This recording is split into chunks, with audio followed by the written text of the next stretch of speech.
Shut up and sit down.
Hello, everybody. Welcome to Andy, always pimping it.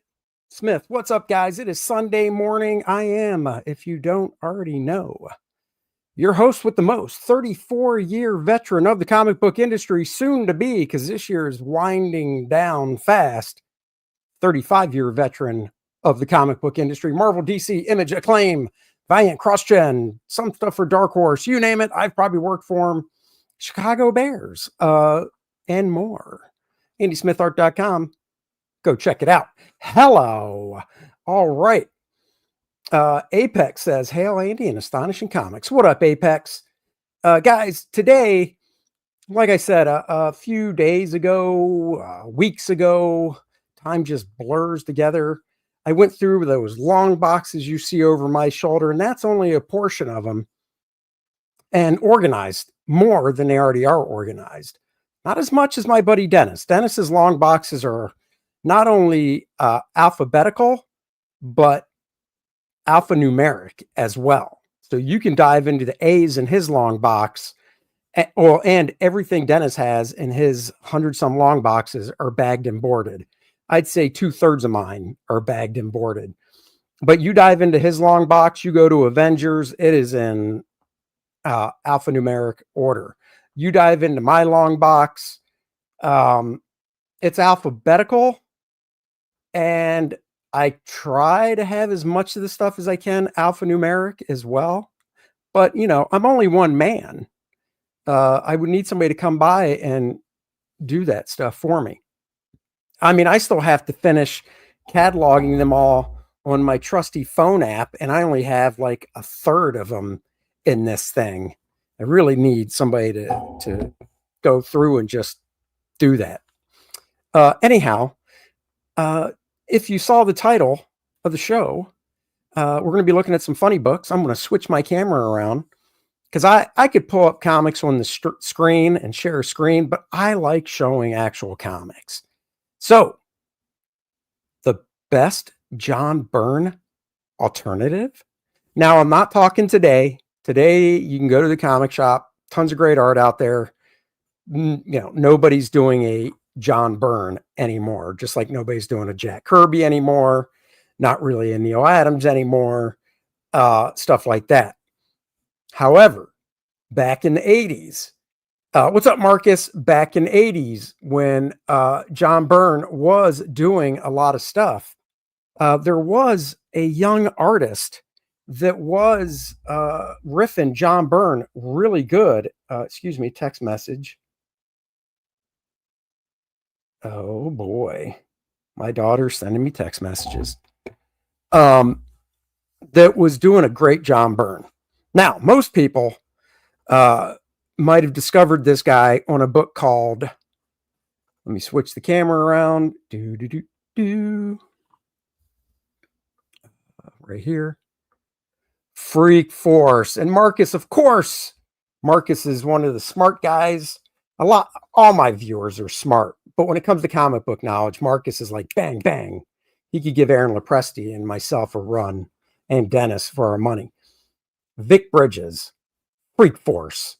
This book came out and I've got the whole series. It only lasted for 20 issues, maybe 18. So this book came out in 1993.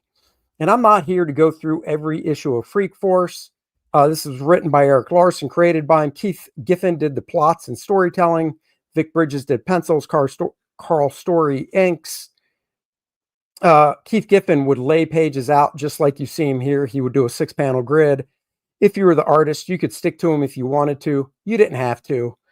Vic did. One thing Vic did, he did these drop shadows under the panels.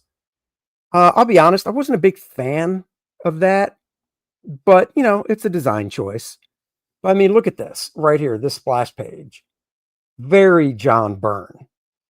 And once again, Carl Story inked this.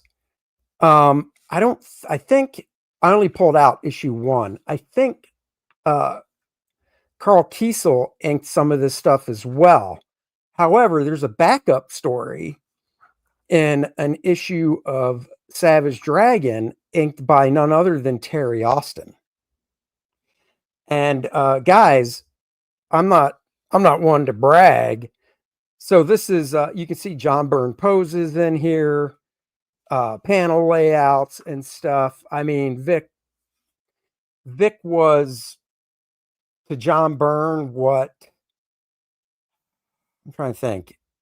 Wow, Keith Giffen. Oh, no, Keith did start doing a very Jack Kirby, but you could still see Keith's style. I'd say, and this is more early looking Byrne type stuff, but I'd say Rich Buckler when he was doing Jack Kirby stuff, except Rich was swiping Jack.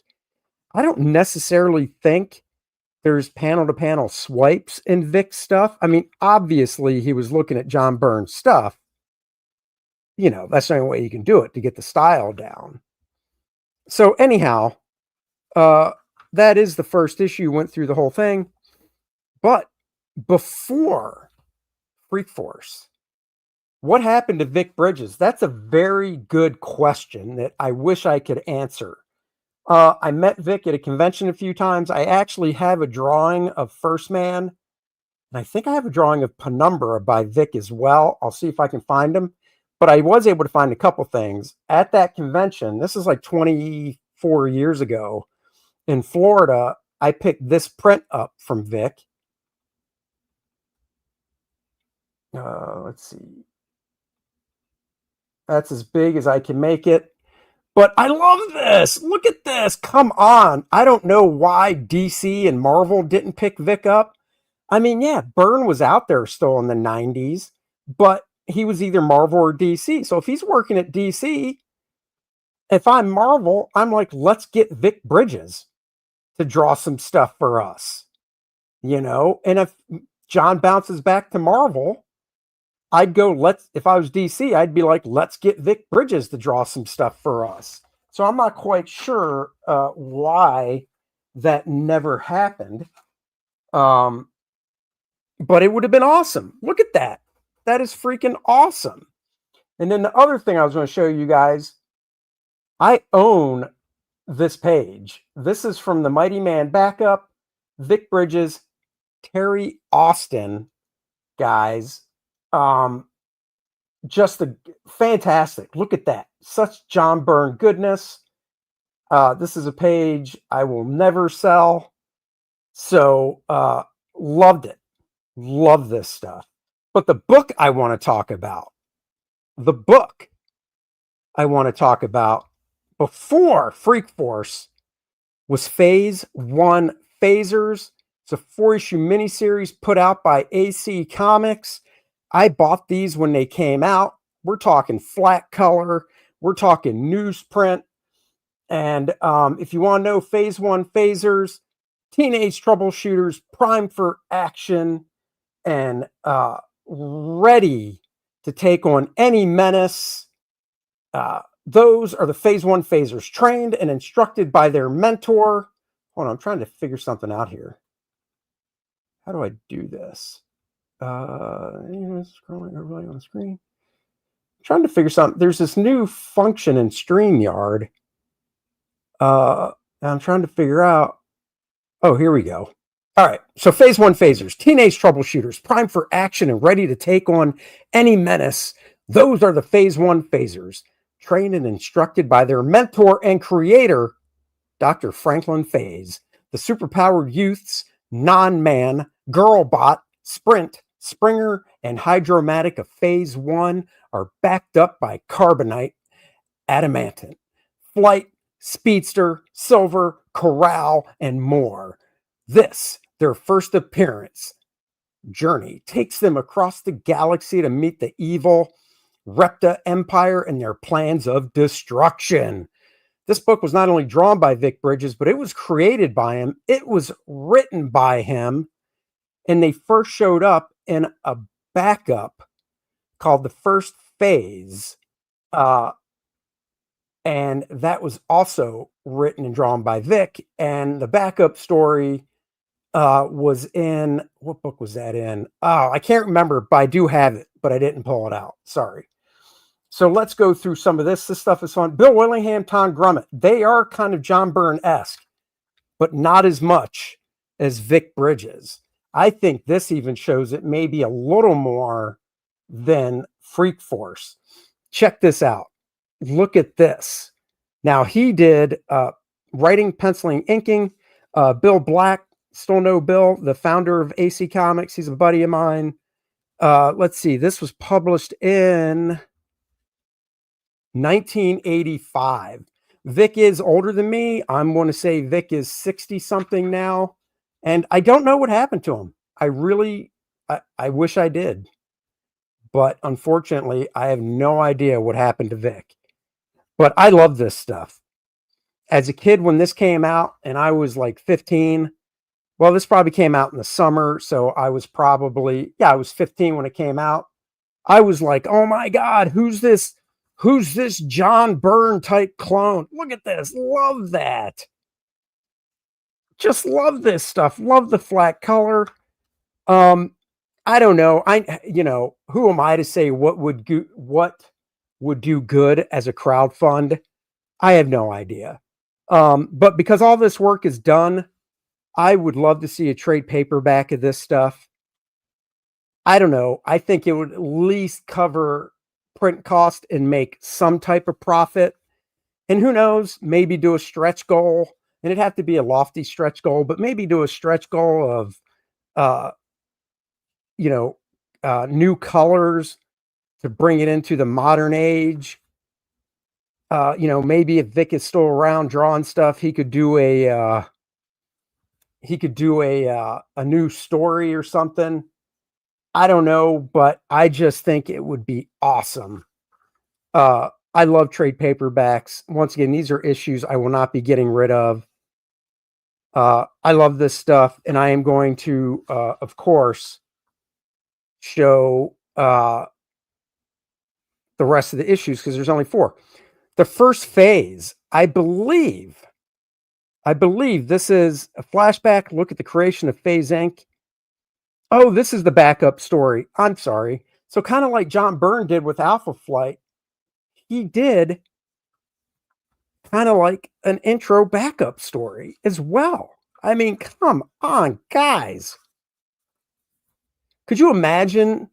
And Byrne probably never would have done this, but I don't even know how to get a hold of Vic. So recruiting him into anything, I have no idea how to get a hold of him. But could you imagine John Byrne inking Vic Bridges? Holy crap. Or John Byrne just doing layouts and Vic doing finishes. So that's issue 1. Oh, here we go. Here's a pinup, Fentanyls of Justice. The signature is covered, but I'll show it. I want to show the whole thing. I'm covering the signature. A young artist before he got into Marvel and DC. Who is the artist? Marcus, I'm sure, is going to ruin it for everybody by guessing first. But Marcus, that's why we love you. Tell me, who is the artist on this piece? I can tell you Bill Black, the founder of AC Comics, inked it. Who did the pencils? Let me know. All right, let's move on. Issue 2 of the 4-issue miniseries. I even dig that logo. So 80s, so good. A little recap here. I would love to know what this thing sold. Marcus says he won't guess. Well, the artist of that pinup I showed you on the back cover was none other than, or is none other than Erik Larsen, inked by Bill Black. So here we go. Issue 2, Phase 1 phasers. You've got the flat perspective stuff that John Byrne does. I mean, talk about doing like layouts like John Byrne. Vic was nailing it. Hold on. Oh, my daughter just loves to text me when I'm doing a live stream. I mean, look at this dude right here. Beak Man. I mean, I don't know who he is, but who cares? It's freaking cool. You know what? I'm going to hide my name in the bottom. How do I do that? Oh, I know. I haven't hidden my name in the bottom in a long time, but I want you guys to be able to see this. So there, I'll just do that. And then, because I'm all about, guys, I'm always pimping, yo. I'll throw that in the upper corner. Bing, bang, boom. Yes, Larson did do a bunch of stuff for AC. These are all on eBay and fairly affordable. I'm sure, in fact, since you brought that up, if you're looking, what does the miniseries go for on eBay? Because, guys, this is a fun read. Capital F-U-N, fun stuff. I love it. I love this chick can disconnect herself at her midsection. I mean, look, Vic was from the Orlando area. And Bill Black hired him. Bill Black obviously saw a talent. He obviously wanted to capitalize on John Byrne. $20. I mean, that's actually a little higher than I thought, but that's not bad. You know, $4 or 4 books, $5 a piece. I love this last panel here, this big last panel. So John Byrne looking.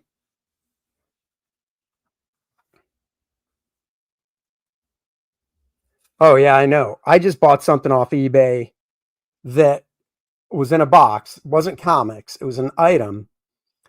The guy charged me $65 for priority shipping. The box weighed 5 pounds. And he barely put any packing material in the box. Luckily, what I bought came through just fine. But I ship enough stuff. That box for priority, and it wasn't a huge box, shouldn't have cost more than $30. So that dude definitely took me for a ride on shipping. Look at this. Once again, this is why I'm not rich. Because if I was rich, I would do stuff like, hey, Vic, could I do a story with the Phase 1 phasers meet First Man? Because if I was loaded rich, it wouldn't matter if what I did made money. I'd just be doing it for fun. It's like Erik Larsen and Savage Dragon. Sure, Erik and I had a falling out. Savage Dragon doesn't make him any money. He just does it because he doesn't need to make money. Femforce. The second phase. Another backup story. Oh, my buddy Ralph Cabrera inked this one. Ralph, who inked me on Quasar. I will do a Google search for Vic Bridges to see if I can find any contact info. If somebody's on their computer and wants to do a search, feel free. I think that'd be great. This is pretty neat. He goes from what I guess, superhero size down to skinny size. I mean, it's not a huge difference, but it's still kind of fun and neat looking, you know. I haven't read this in forever, so I don't know what the exact deal is with that, but just fun stuff. Ad for the comics interview. Here we go, another ad. There's the Erik Larsen piece. I'm trying to think. Pat Broderick did some stuff for them as well. Bill had a bunch of guys. I actually drew here's another Eric Larson piece right there. And that he inked. I actually drew a trading card when I first got in the business for Bill Black back in the day. All right, guys, issue 3 of 4, phase 1, phasers. Oh yeah, Bill loved Westerns, or loves. Bill's still with us. Rebecca Black did the colors. Rebecca's Bill's wife. Look at this goodness.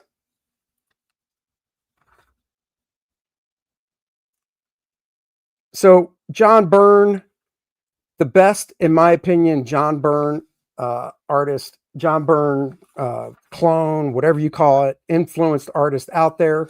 Yes, it's not 100% Byrne, but you know, he could have made it that way if he traced stuff or did dead swipes. He didn't. It just has the Byrne flavor. It's like a coffee flavor.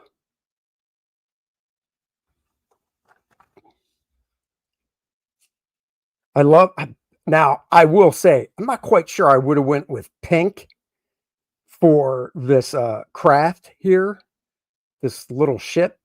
I like the design, sleek, simple.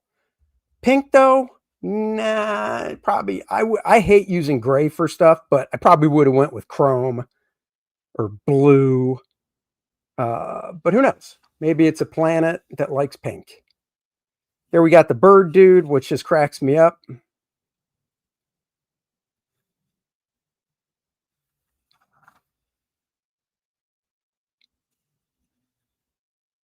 But yeah, when Terry Austin inked that backup story of Mighty Man and Savage Dragon, so good. Do you remember Fathom? Are you talking about Michael Turner's Fathom or Fathom from the Elementals by Bill Willingham? I'm going to say you're talking about Michael Turner. And yeah, I remember it. I've got the trade paperback. I still have some single issues of it. I really enjoyed Fathom. I thought the design stuff Michael Turner did on Fathom was phenomenal. You know, for a book that's like 25, 30 years old, the design stuff he did was fantastic. Willingham. Yeah, of course I remember Fathom. I've got my Elementals trade paperback here as well. I wish there was an omnibus of that. Look at that. Just imagine. That could be Superman today with the way the hairstyle is. And guys, we already saw what Vic's Superman would look like. I shared a print that I have from Vic, and I will share it again. In fact, I'll do it right now before we move on. For those that haven't seen it yet, check that out. Vic Bridges Superman. And look, here's another great example. I don't know who colored this. Vic did this in 1992, but modern day coloring, you could say, or early computer coloring, because this is 1992 over Vic Bridges. I always forget Spider-Man's up in here. And Wonder Woman's just like, ooh la la. He is incredible. If you know what I mean.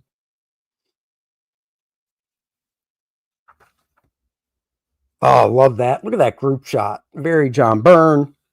Attack of the 50-foot. Don't know. I don't know. Well, they couldn't say woman. That is penciled by Bill Black and inked by Bill Anderson.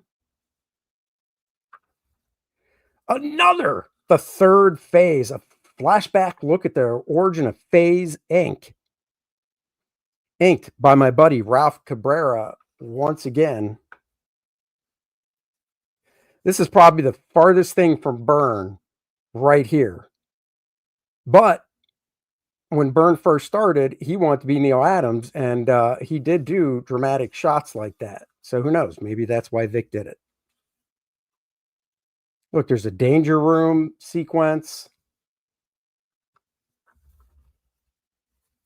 Look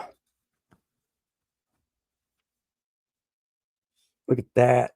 The Phasers versus the Supreme next issue.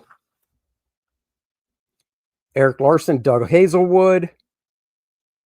I'm kind of surprised too. Well, I take it back. I was going to say I'm kind of surprised that Vic didn't do anything for Rob Liefeld, Extreme Studios, but he did Freak Force in 1993 for, I think it was 18 issues. So he was pretty wrapped up, pretty tied up, busy at the time. And after Freak Force, I don't know why Vic didn't continue on to try and get work. I have no idea. He might have just said, I'm good, I'm done. Or maybe he just wasn't getting hired. I don't know. Look at that. So John Byrne, guys. Looks like Superboy right there. Just love it. This one, let's see. There's pencils. You can see what his pencils look like.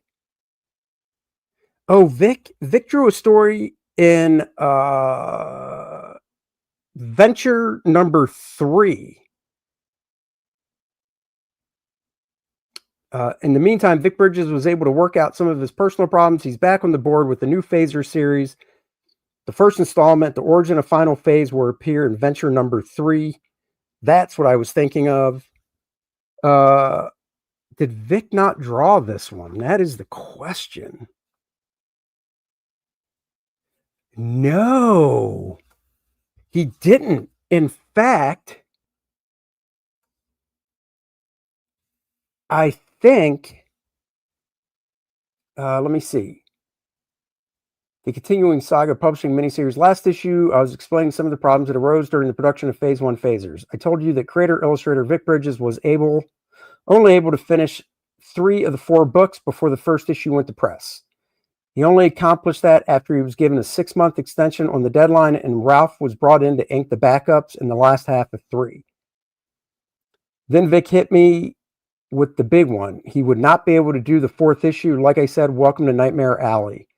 Vic was having personal problems. The same problems that had made him continually late with the first 3 issues now caused him to abandon Phasers entirely. The 4th issue had to come out. You can't cut off a story without a resolution. Vic did turn in script, thumbnail layouts for the entire story, and the first 3 pages of pencils. Unfortunately, Vic's script failed to live up to the assignment. It made no attempt to complete the storyline concerning the Supreme or the abduction of the Phasers. It started off with Girlbot returning. Okay, blah, blah, blah. I'm not reading all this. I just want to see if it gets to who drew this. New script. And I hate to tamper with someone else's characters. Leo Laney came in, I guess, wrote some of it. A few steps toward 2. Nightmare Alley turned out hard labor, blah, blah, blah. Eric Larson. He was good and fast, and we were very much behind schedule. Eric had drawn just about every character we had published, so I knew he could pull it off. He did a good job. He was hesitant to tamper with Vic's characters. I tried to get Vic's approval and input on the new script, but it was impossible to reach him by phone. I mailed him the script, but received no reply. It wasn't until I forwarded to him the positive fan mail that we had received that he once again took an interest in the project. Eric and Leo had to wait for their paychecks, and it was a hardship for us all. Tom Scott lettered the book, and we brought in Doug Hazelwood, Ralph Cabrera, and Emil Novak to ink it.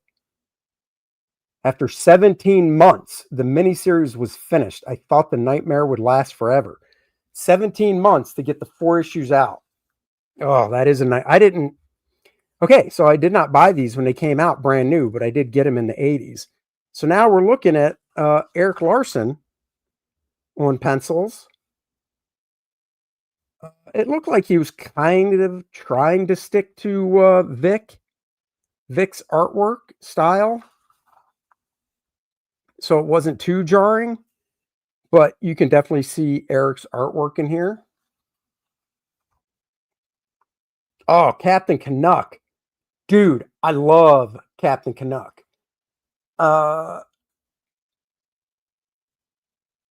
Let's see. My favorite Neil Adams, John Byrne, Alan Davis clone right now is Ivan Rice. Ivan Rice has a lot of John Buscema in his work. Go look at it. He's got a lot of John Buscema. George Freeman is fantastic. I love Captain Canuck. I've got the single issues, and I've got the 2 hardcover trade collections. Yeah, Larson lost his mind drawing a female character that squirts webbing out of her you-know-where. Infantile, yeah. Yeah. Yeah, I don't know what George Freeman is up to. Oh, look, if I just would have went more, I would have seen the credits. They just wait to the splash page. You know, that's kind of cool. That's very John Byrne looking. So yeah, so early Eric Larson stuff here. I don't know how tight the pencils were. I don't know if the inkers were supposed to give it more of a John Byrne type look as well, because I thought Eric did a nice job holding over with Vic's style. So, and I would still like to see a trade paperback of this stuff. Tom Grummett, early Tom Grummett, he did a pinup of Captain Canuck for that book. So this stuff is still cool. It would have been nice for Vic to finish it. I totally forgot Vic didn't get through all 4 because of his personal problems, which I have no idea what they were.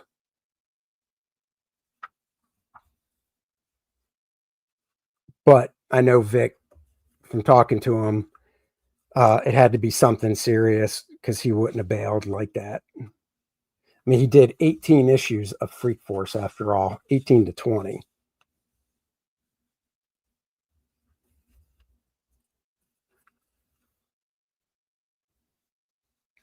So if I would have remembered that this wasn't drawn by Vic, I probably would have not even shown it. Venture number 3, Phase 1 Phasers, is in there. But guys, there still is one more thing I can show of Vic Bridges' goodness. There's no signature on this. Oh, wait. Yeah, there is. I'm assuming who drew this chick is who drew this cover. And it says Walker in black. So I don't know who Walker is, but Bill Black, the publisher, inked it. That's pretty cool. He said, I don't know who did it, but that's pretty cool. That's a lot of text to be hand lettered. It is, but look at any Chris Claremont X-Men issue. Tom Orzechowski, the letterer, talk about lettering a lot. So one more great thing by Vic Bridges. They put out the Vic Bridges Phasers sketchbook and fact file. Oh, that cover. So John Byrne. I love this back cover. This is something Byrne would do. It's a back cover. So Phase 1 Phasers is backwards, and we see the backs of them. Now, it would have been cooler, in my opinion, and who knows, maybe he did it, and they just didn't think it was a great cover, if you saw this as the front cover. The problem is, and because this is relatively a flat image, you could trace these outlines and then flip it and then draw the front of the bodies going by these silhouettes because there's no real extreme foreshortening. The problem is you wouldn't see her face because of how she's behind him. And so that wouldn't be good. Everybody else would work though. Robert Walker? Maybe. I don't know.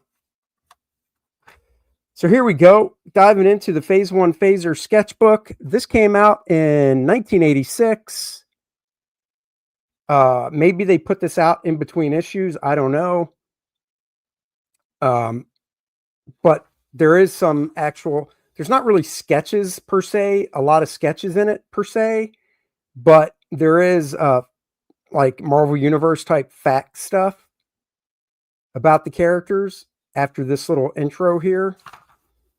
So we get this type of stuff. I love this. I would have preferred the layout be a little different. So we got the full figure him, and at least, and this is cut off. So, I mean, it was designed this way. It wasn't like he drew the full figure in Photoshop. They put this down. There was no Photoshop back then. I would have shown the full figure straight on and then cut the side view off, or I wouldn't have done a side view, but whatever. And he didn't do it for everybody, as you can tell. Now, these are just pencils right here, which I think is cool. Note the difference in size and bulk between Larry Newman and Non-Man. So Larry becomes non-man. There obviously is a difference. This dude's a little skinnier than this guy, but this guy still looks like Superboy and not really a Superman type. Girl bot, she separates here. I mean, she is shown there, so that's fine. That was Brad Walker. Okay. I'll take your word for it. I have no idea. Springer and Sprint. She's 5'6". He's 6'2". 5'6", 6'2". He does not look 6'2". He should be a little bit taller. I'm pretty anal retentive about that. But look at the John Byrne goodness going on. The wrinkles, the faces, the poses. Hydromatic. 5'7". The Rescue. Now, I don't know if this is a story or if it is just a pinup. Let's find out together. Just a pinup. Phase 2. I dig this. I like this guy. Adamant. 6'2".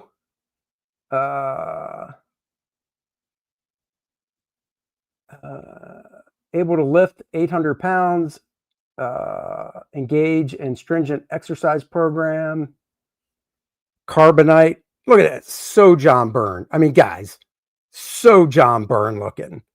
I mean, if John Byrne would have inked all this stuff over Vic, you would just be like, oh, cool, more new Byrne art.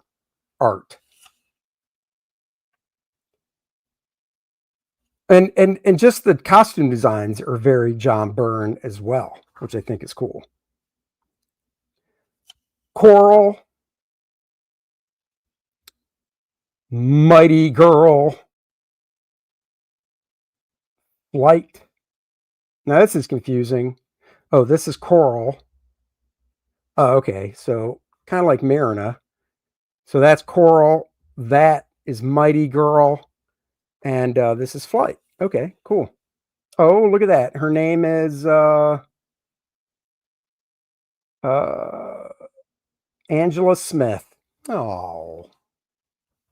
That's what I like. Oh, yeah. Look at this.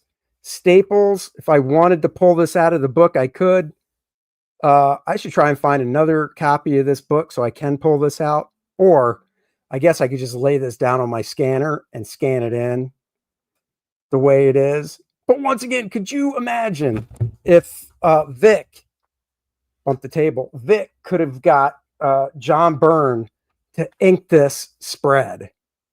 And I'm sure Byrne knows this stuff and was probably curmudgeonly about it even back then. I mean, John was like 36 back then. He was probably still like, harumph, I'm not touching that stuff, whatever. Could be wrong. Maybe Byrne was actually honored by it. I don't know, but that would have been cool. Silver and Speedster. Another cool pinup here. Master Blaster. You may have succeeded in getting phase 2 out of your way, but there's still phase 1 and others that won't rest until you're defeated. Those are brave words for a man about to die. No. I'm assuming Vic did the lettering on that, which isn't too bad. Byrne's retired. Yes. Yes. John Byrne is retired. Well, he's inking the X-Men Elsewind stuff because that is going to be coming out next year in 4 volumes. So he's inking X-Men Elsewind. As far as I know, he's inking Blue Lines because he sold the original pencils to a lot of the stuff. This is great. This pose right here, this dude, very adamant, very John Byrne. Really, it is the inking, because if you look at the inking by Terry Austin on this piece that I own, it is super John Byrne looking with those great Terry Austin inks. If Terry inked it, it'd be a lot more John Byrne looking, but Vic did a really good job. I don't know what Vic was using either. I want to say he was probably using markers. So these originals are probably really gray. but I don't know. I've never seen them. I don't know who owns these originals.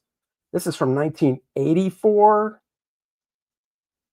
I'm pretty sure Vic is 5, 6 years older than me. So it's probably 6. I'm guessing he might have been 20 when he did this stuff. This one right here, guys, look at that. Both these, this is like that, especially of that chick. So John Byrne, the legs, the feet, the body posture, the figure construct, the perspective. And then this guy on the ground, Adam Ant, another great John Byrne type pose. Oh my God, so cool. Then we got the Phase 1 phasers in trouble there. If somebody said, you got to give up either this sketchbook or the Phase 1 phasers miniseries, which will you give up? I would actually give up the 4-issue miniseries to keep this sketchbook because I love this stuff so much. Look at this dude. So cool. Even the way he did metal, very, very John Byrne. White Dwarf, very Legion of Superheroes looking there. Photon, White Dwarf, Photon, Blade, Halftron, Imposter, Victronics. Once again, way before Photoshop, this is typeset and pasted down. That is not hand lettering. All this stuff is typeset and pasted down. Probably on the originals. Halftron, that's freaking cool. Blade, that's so John Byrne looking. I'm getting all giddy, just looking at this stuff. Giddy. And then Phase 1, Phasers number 4, the grand wrap-up of this 4-part miniseries features a battle royale with the Phasers against the forces of the Supreme on his home planet by Leo Laney, writer, and Eric Larson, artist. So there you go, guys. If you like John Byrne, I would recommend getting this 4-issue miniseries. If not, it is a fun read. And get the sketchbook while you're at it, too. These are great. I actually, there's an antique store named Sleepy Poet in town. If Marcus is watching, I'm sure he's heard of Sleepy Poet. They have a comic book room in the back, and I've seen these there in their independent comic section. So you can get these. All right. So that's the comic book stuff for today. Let's see if there's anything else. Nope, that's it. The best John Byrne alternative. I'm going to switch back to my beautiful mug. Hello. Let me get this camera out of the way. So, because it's distracting me as well.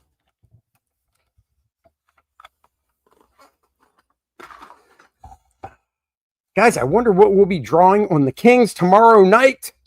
Last week, they did a fill up the page challenge type thing. I regret not being there, but because I'm a Dallas Cowboys fan and they suck this year, what's new? I was watching them lose to the Cardinals, where I actually thought they might win, but they did not. All right, let me see if I can find the Vic Bridges first man. He did. Oh, that's that. I don't know why that. Why would that even come up in the search? All right. It's not there. I know I have it scanned. I actually inked it, but maybe I didn't scan it after I inked it. That would be strange. So let me see. I'm looking in my first man folder where I've got a bunch of generic stuff. I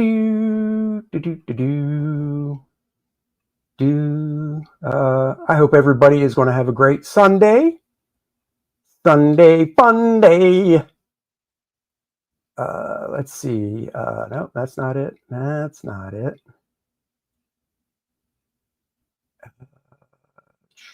Man, I swear I thought I inked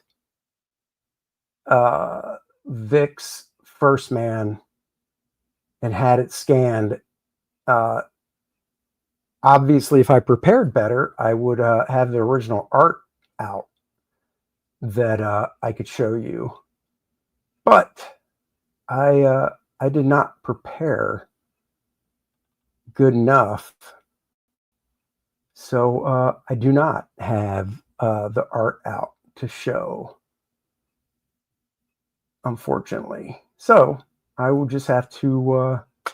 Yep, no Vic Bridges First Man or Penumbra to show you guys.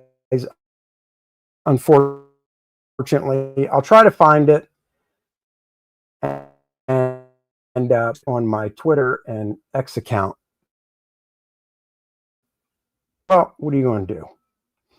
It's called a tease. Oh, I like your Flintstones vehicle. Dude, I love the Flintstones car. So obviously you can see the big one back there. That I believe is I like it because of the scale. And let me know if I'm roboting now. I don't think so. Photoshop opened up. That's why. Let me see something. Yeah, I like that Flintstone car because of the scale.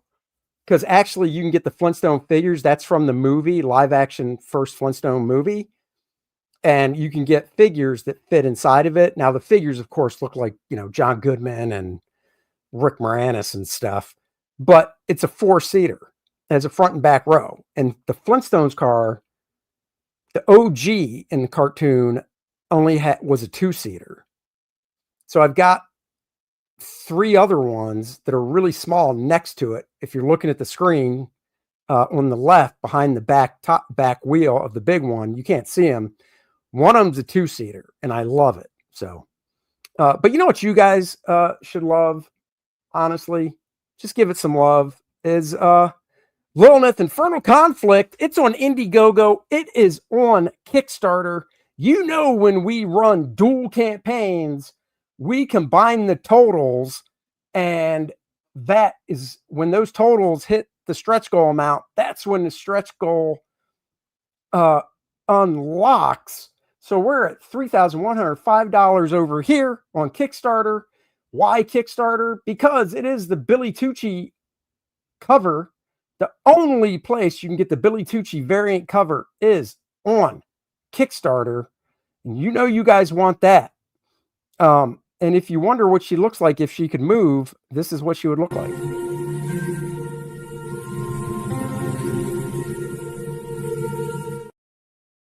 Oh my. And if I hired a model, she would tell you to do this. Go support my book. Of course, if she was animated. Go support my book on Indiegogo. Talk about a great looking cartoon. So, guys, if you backed the Indiegogo campaign and you want the Billy Tucci cover, I sent an email out Tuesday when we launched it to the Indiegogo backers with a secret link to where you can get this book for the low shipping price of $1 in the United States and $2 in the rest of the world. So we will add it to your order. So go get it. So we are at $3,100 here and on Indiegogo, we're at $31,343. So that brings us a total of $34,148. $34,148. The stretch goal is at 40 grand. Everybody's going to get a beautiful Lilineth magnet for your refrigerator.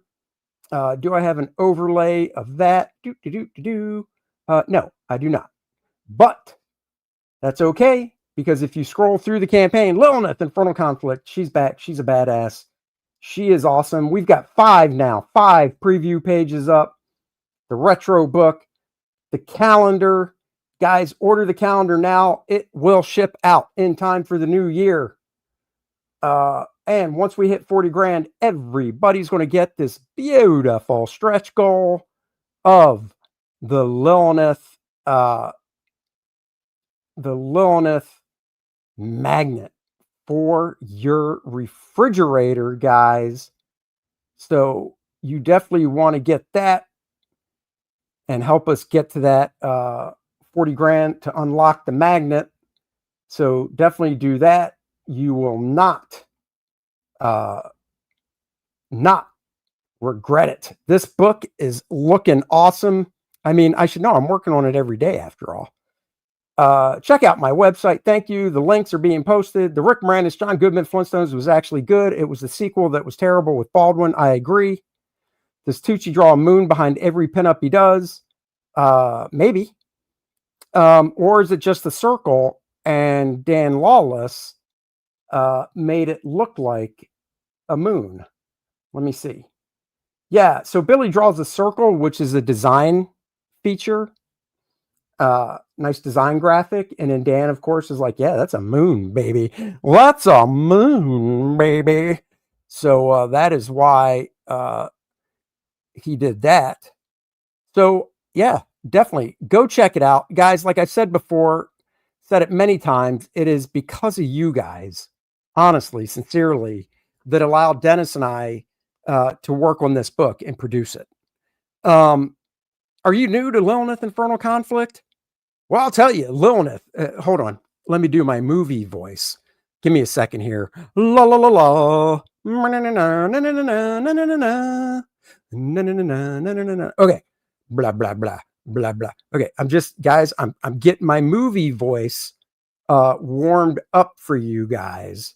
So bear with me because I'm going to be the in a world guy here in a second. So here we go. Lilineth Infernal Conflict is a story about a war in the sulfur-choked depths of the 123rd abyss. Succubus warlord Lilineth must lead her blade-wielding sisters on a suicide raid into the 124th layer to shatter the heart of Vexarion, an artifact that will enslave every demoness to a tyrant's lust. One cut too slow, their species becomes eternal playthings. One cut too deep, they birth an empire of their own. If you're a fan of the bad girl books like Brian Pulido's Lady Death, Billy Tucci's She, and Top Cow's Witchblade, then you, my friends, should check out Lilineth Infernal Conflict on Kickstarter and Indiegogo. Links in the description below. Booyah, go get them, go back it. Thank you guys so much. It has been 53 minutes that you guys have been hanging out with me. Thank you so much. I appreciate it more than you can know. Oops, there you go. And I sincerely hope you guys have a fantastic, wonderful, stupendous rest of your Sunday, no matter what it is you're doing. Have fun. Treat yourself. It is No Shave November. I'm not wearing my hat because if you can see, I got a little fuzz coming in. A little fuzz because I'm not shaving. Yeah. What's this going to look like by November 30th? I don't know. It could be horrific. But I can tell you one thing. It will not match this because this is dyed. That's a secret. Don't tell anybody. Keep it between us. Thank you. And I will catch you guys on the Kings tomorrow night. Let's draw. Tuesday night on the Professionals. Wednesday, the DNA show. Billy Tucci, Dr. Mask, Elixir joins the show. And we're going to talk about Dr. Mask's new campaign and Del Toro's Frankenstein movie. Oh, yeah. Go watch it. I loved it.